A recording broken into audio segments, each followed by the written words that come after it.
book can take you anywhere. Turn the pages and you'll be there. Come on, join us, you'll see. We're reading with Carylee.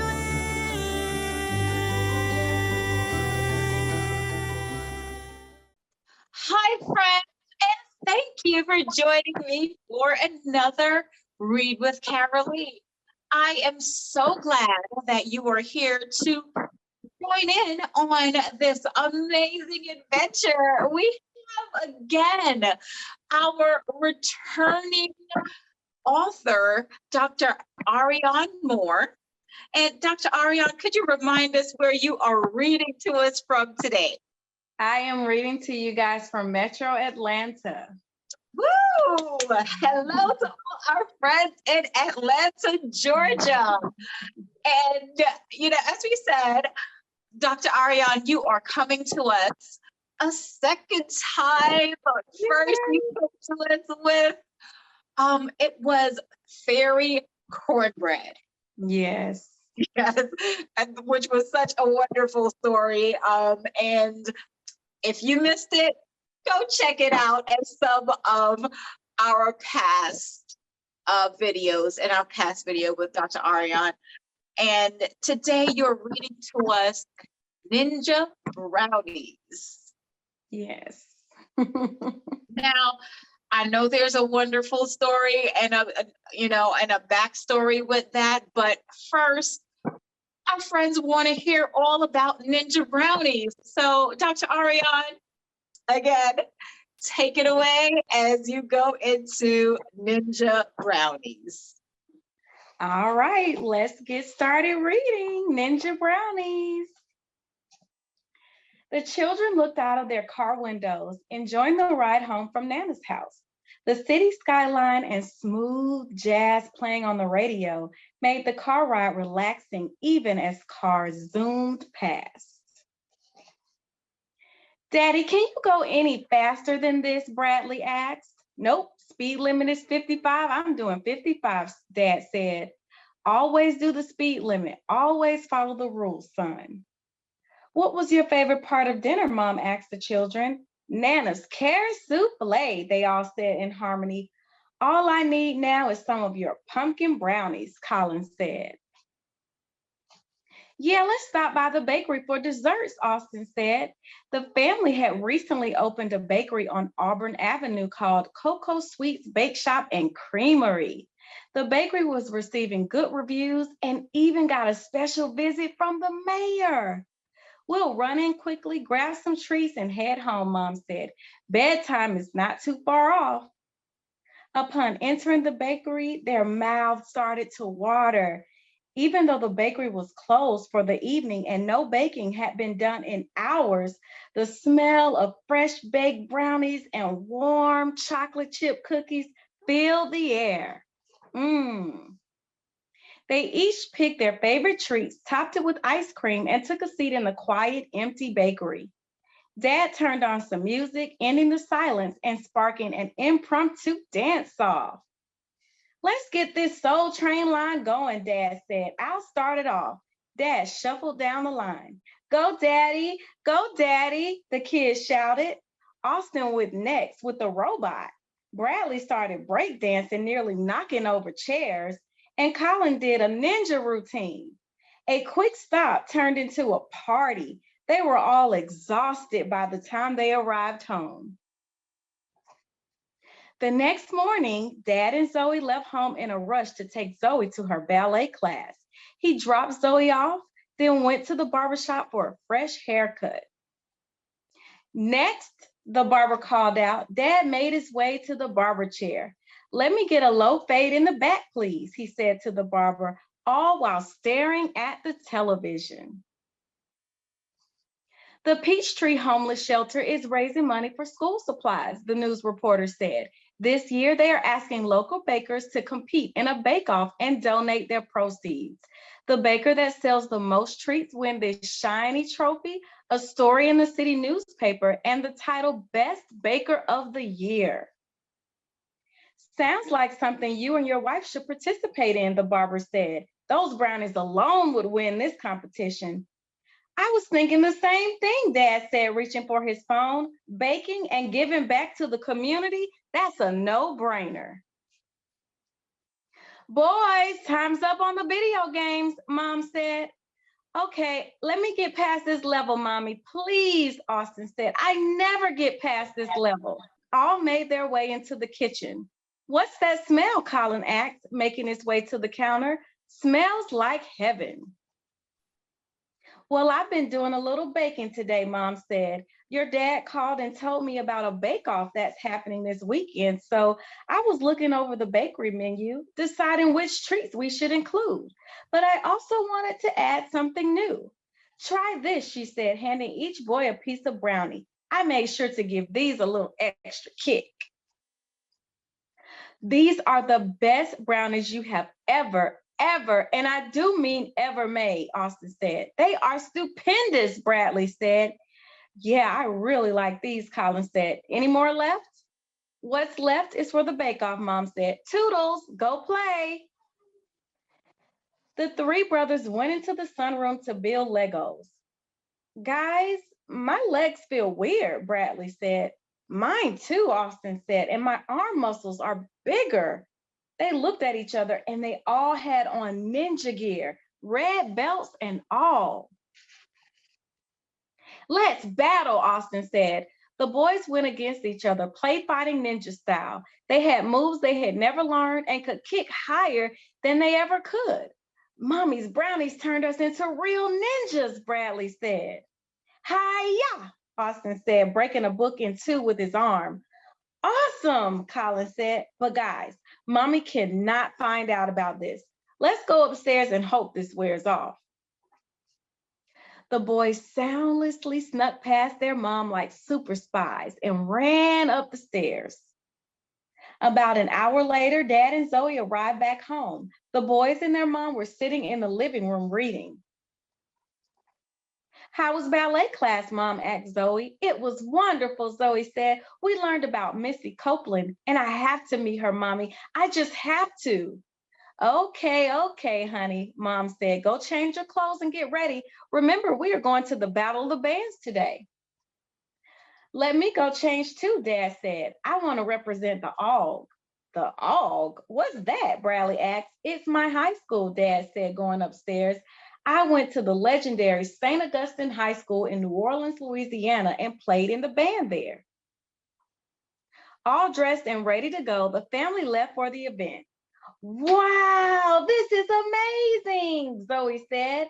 As they approached the stadium, there were bounce houses, bumper cars, and carnival rides for kids. Austin was reading t-shirts, curious about all the different names and colors. Morehouse, he said as one man walked by. Spelman, he said as a lady passed them.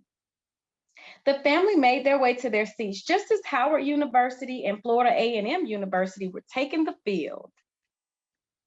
Daddy, I like that song that band is playing, Zoe said. What song is that? That's Before I Let Go by Frankie Beverly and Mays, Dad responded, singing along. They enjoyed the music and the performances. There was a bike giveaway, model sports cars, and even fireworks. A few days later, it was the big day, the day of the bake-off. Mom was checking off the items she planned to sell. Troll cake, check, she said. Red velvet bars, check. Special brownies, check. Pumpkin brownies, check. And chocolate chip cookies, check. It's all here, she said. Heading to the bake-off, the boys whispered to each other in the back seat. We have to hide those Ninja Brownies, Colin said. Yeah, those ninja moves are strictly for us, Bradley said. Once they arrived, they broke a Ninja Brownie in thirds, placed the treats in their pockets, then threw the rest away in a nearby dumpster. With the bakery stand all set up and people in line to buy treats, Mom was too busy to notice the missing brownies. The stand next to them, Buckhead Bunny Bakery, was doing well. They even had someone in a bunny costume greeting their customers. Thank you for your order, Mom said to her last customer. Good afternoon. Thank you for attending our back to school bake-off, the announcer said. I'm here on behalf of the Peachtree Homeless Shelter to present this year's winners. Our third place winner is Centennial Cookies with a total of $202 raised. In second place, with a total of $358 raised, is Buckhead Bunny Bakery. And in first place, with a whopping $524 raised, is Cocoa Sweets Bake Shop and Creamery. The crowd cheered as Mom accepted her trophy and took pictures with the announcer. The next morning, the family gathered at the table for breakfast. Mom made her infamous Hope pancakes. Now that the bake-off was over, there's something I want to share with you guys, Mom said. Every day I take a break around 2 o'clock, leaving the bakery for a quick walk to the King Center. When I come back, I notice that there are at least 2 pieces of troll cake missing from the display. Have you checked the video footage, Dad asked. I have, she said, and you won't believe what I saw. She showed the family the video and the boys knew just what to do. That afternoon, around 2:00 p.m., Colin, Bradley, and Austin took bites of the Ninja Brownies they had saved and walked over to the bakery. Their arm muscles grew bigger, their legs felt tingly, and they were back in full ninja gear. As they entered the bakery, they heard noise coming from the back. There he is, Austin said. Grab him. Hi-ya, Bradley said, kicking the cottontail thief. The boys used their ninja moves to defeat the bunny. And don't come back, Colin said, throwing a chocolate pie at the bunny's face with his ninja strength. The bunny was arrested and the boys ran home. At dinner, Mom kept giggling. What's so funny, Zoe asked, grabbing a fork full of greens. Did I miss something? Oh, honey, you missed a big show at the bakery today, Mom said. Looks like we have 3 ninjas on our hands. Want to tell me where you guys learned those moves? The boys looked at each other, then back at their mom. It was the special brownies, Mommy, Austin said, the ones with the extra kick. They watched the video of the boys defeating the bunny. It was like watching a character in one of their favorite comic books come to life. Well, goodbye, Bunny, Dad said, turning off the video. He won't be stealing treats anymore, that's for sure. And bye-bye, Ninja Brownies, Bradley said, until we meet again. The end. And that is Ninja Brownies.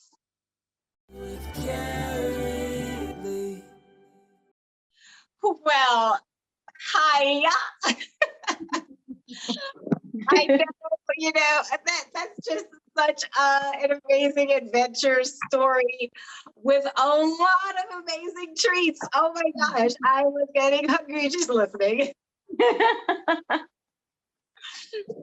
And I know, I know the last time we spoke, you did mention that there was going to be a Bradley in this story, and my son's name is Bradley. So, he is definitely going to get a kick out of that.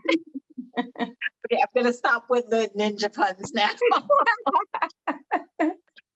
So, before you had Fairy Cornbread, and now you have Ninja Brownies. What is the connection to food and and your books? Well, I love to cook. So with me as a little kid, the 2 things I loved was reading, and I love to watch cooking shows as a kid. And I would even line up my stuffed animals and do pretend cooking shows like what I saw on TV. Well, I would do like sermons. Some days I'll pretend to be a pastor, but some days I would be a chef. I love to cook. And there's just, in our community, there's such a connection between family and food when we get together. It just brings back, and when you get older, it brings back just warm feelings of your mom's favorite meal that she used to cook. I tell my kids that every time they say, Mommy, I love dinner, I say, it's a trick to make you come back and visit me when you get older. So that's really what it is. I think that there's a connection with food and happy memories. So I really want to tap into that with my stories. Okay. And what Ninja Brownies, what made you come up with that? Well, I make people have told me this that I make like the best brownie that they've ever tried. And so after the success of Fairy Cornbread, I really wanted to do a book for boys that they could relate to. And, because I have 3 boys, so they were so excited. They're like, yeah, now we get to be the stars of a book. Oh, So, yes, I can definitely relate to that. yes. And so when I thought about, what I wanted to focus on, I wanted to integrate brownies because they all really enjoy when mommy makes brownies. Yes, that is absolutely fantastic, to be able to incorporate your children in the book and incorporate what you all love and, as a family, and of course, taking that back to the community. And I love the aspect of, raising the money and teaching children about that as well. Um, you know, with all of the things that you're doing with Fairy Cornbread and Ninja Brownies, how has the community really rallied around you and your books? I've had such great response, especially being, a graduate of a HBCU and my Howard fan base or alumni group. They really support the book. I've been invited to a number of school visits just based on alumni that want to support the book. And there's been just such a positive feedback from the book just because they understand that there's a lack of diversity. And also with this book particularly, I did a lot of research. I'm a professor, so I have to do research. But about the reading gaps when it comes to African-American boys. And I really wanted to provide a book that they would enjoy reading. When I think about growing up in Atlanta public schools and the boys seem so far behind oftentimes, I think about why that may be. I don't believe that it's because they're not as smart or anything like that. Whereas I more so believe it's because they're not given material that they can relate to. They're not given books that inspire them to want to read. And so I wanted to provide a book that young boys could get in their hands and be excited about reading because they see characters that they can relate to. They get adventure, but they also learn different concepts about giving back, about teamwork and entrepreneurship. Well, thank you so much. As a mom of boys myself, I am definitely grateful for you even thinking of writing a book that will interest young boys. And it's just such a joy to know that there are other authors out there that are thinking about the demographics in which they need to write, because you are correct. It's really hard to find books with especially young brown boys as the main character and a feature of the books. So thank you so much for writing this book for our friends.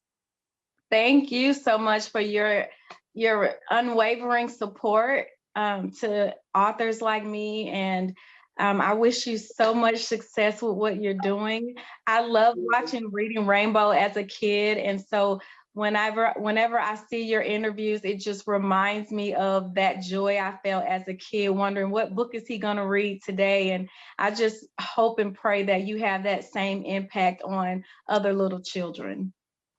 Thank you so much. Thank you. And yes, this is definitely one of the focuses of Read with Carylee, to promote literacy among young children, especially of diverse backgrounds, and to promote authors like you who take into consideration that we have such a vast range of children that need to be catered to when it comes to children's literacy. So thank you again for joining us, Dr. Arian Moore, and we hope to see you soon with maybe another book or something else. So, we will definitely stay connected. So thank you and welcome again. And we hope to see you back soon. Thank you so much for the opportunity. I appreciate it. Bye. Bye. Well, friends, thank you so much for joining us for another Read with Carylee. Make sure you hit subscribe so that you do not miss another author that's coming by next week. So until then, make sure you grab a book and read. Have a great weekend. Thanks for watching another amazing episode of the Read with Carylee Show. We have amazing authors coming by every week. So don't forget to like, comment, and subscribe below. You don't want to miss a thing.